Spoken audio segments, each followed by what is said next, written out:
Hai Smart Traders and Investor, kembali lagi bersama saya Karek Mertayasa di channel IO Nabung Saham.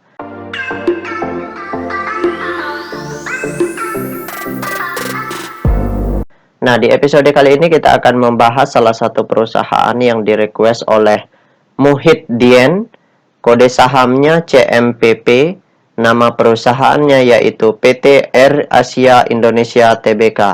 Ini perusahaan penerbangan ya, yang berada di sektor transportasi penerbangan udara. Oke, kita langsung saja buka datanya di aplikasi iPod. Jika Anda menyukai konten-konten kami mengundang Anda untuk mengklik tombol like dan subscribe agar Anda mendapatkan video terbaru kami setiap minggunya. Nah, selanjutnya di sini kita ganti kode sahamnya CMPP, kemudian kita enter. Nah, perusahaan AirAsia ini perusahaan yang baru bangun tidur ya. Setelah bangun tidur dari harga mentok di harga sebelumnya itu disuspend di Rp185 per lembar. Setelah itu naik tertinggi sampai mencapai harga Rp680 per lembar, setelah itu turun lagi. Nah, sekarang kita ingin lihat apa yang dilakukan oleh investor besarnya dari tanggal 18 Maret 2022 sampai dengan tanggal hari ini 21 Maret 2022. Kita akan lihat di periode ini investor besarnya ngapain? Akumulasikah? Atau sudah distribusikah? Atau sebenarnya mereka donating seperti ini? Tapi yang jelas di sini bukan donating ya kalau kita lihat seperti ini. Ada dua potensinya, akumulasi atau distribusi seperti itu. Oke, kita cek data transaksinya ya. Kita klik Broksum. Selanjutnya di sini kita ganti kode sahamnya menjadi CMPP, kemudian kita ganti tanggalnya dari tanggal 8 Maret 08 03 2022 sampai dengan 21 Maret 2022. Oke, kita show. Nah, berdasarkan data transaksi atau data broker summary dari perusahaan PT Air Asia Indonesia Tbk ini, kalau kita hitung total lot yang dibeli dengan total lot yang dijual secara keseluruhan dengan menggunakan tools tambahan yaitu Detector, maka dapat ditarik kesimpulan bahwasannya selama seminggu terakhir ini ya, seminggu lebih ya, dari tanggal 8 Maret sampai dengan 21 Maret ini, investor besarnya melakukan aksi netral. Jadi di sini mereka sudah melakukan pembelian, setelah itu mereka jual, beli lagi, jual lagi, beli lagi, jual lagi, seperti itu. Jadi kesimpulannya di sini netral. Harganya memang naik, tapi mereka tidak akumulasi karena jumlah pembelian yang mereka lakukan di bawah itu sudah dijual di harga atas seperti itu. Jadi mereka sudah profit taking, tetapi mereka belum distribusi dalam jumlah besar karena kepemilikan mereka di perusahaan ini sangat besar, tetapi porsinya itu tidak berkurang meskipun mereka sudah jualan di sini, karena ketika mereka beli di bawah, mereka jual lagi jumlahnya sama lot yang di bawah dengan lot yang di atas. Jadi kesimpulannya netral seperti itu. Oke, kita tutup data transaksinya ya.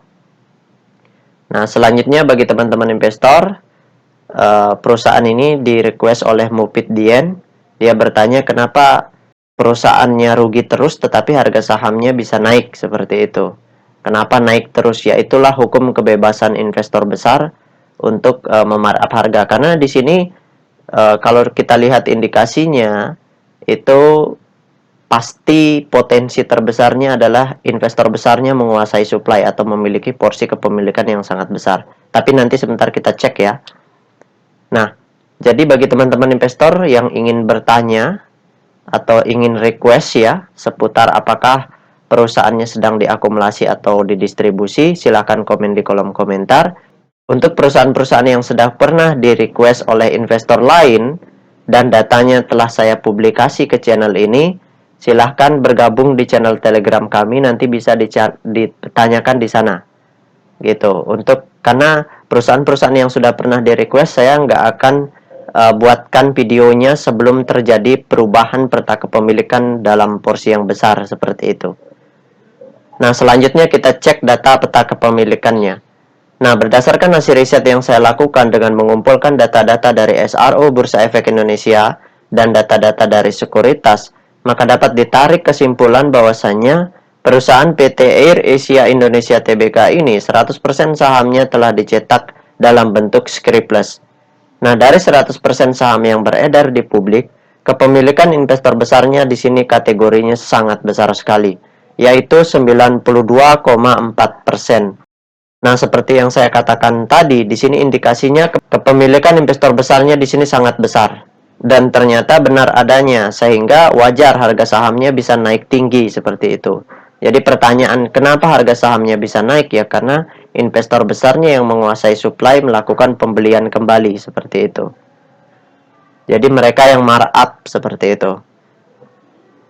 Nah, sedangkan kepemilikan retail di perusahaan ini sebesar 1%. Ini porsi kepemilikan retail yang kategorinya sangat kecil ya.